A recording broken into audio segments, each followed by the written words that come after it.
The violence we saw in Washington, D.C. this week has left many with one question. Why did police look so overwhelmed and unprepared for the crowd that stormed the Capitol? Thanks for joining us. I'm Casey Nolan. And I'm Morgan Young. Tonight, our Christine Byers spoke with one local law enforcement leader about what he believes happened and how things could have been handled differently. Kevin Allbrand is the immediate past president of the Missouri Fraternal Order of Police and one of its current trustees. He's also served on the Ferguson Commission trying to change the relationship people have with police. After seeing what happened in the Capitol, Allbrand says, if there is any blame in this situation, it has to do with the administration. Allbrand says those officers needed more help. And it had to be a terrifying experience for them. And there just comes to a point where they use non-lethal weapons. They're not working. They're overwhelmed.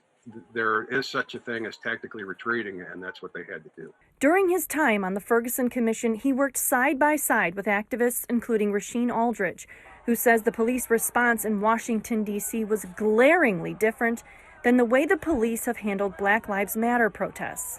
Do you see a marked difference here between response and police planning that goes into Black Lives Matter protests as opposed to a Trump rally? I was a little struck with the mayor's comments on Wednesday that she said, yes, we're totally prepared for this event. So it was my assumption that there had been a lot of planning going on. The intelligence gathering process is vitally important in planning for these things. I hope that there was no intelligence that they had that there was going to be assault on the Capitol.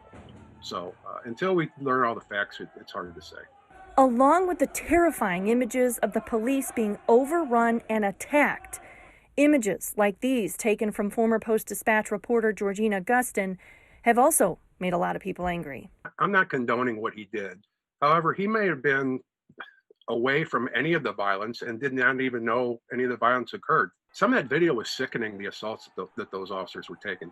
So I do believe there has to be a thorough investigation. I don't want anybody to make a knee-jerk reaction until all the facts are in. Christine Byers, 5 on your side.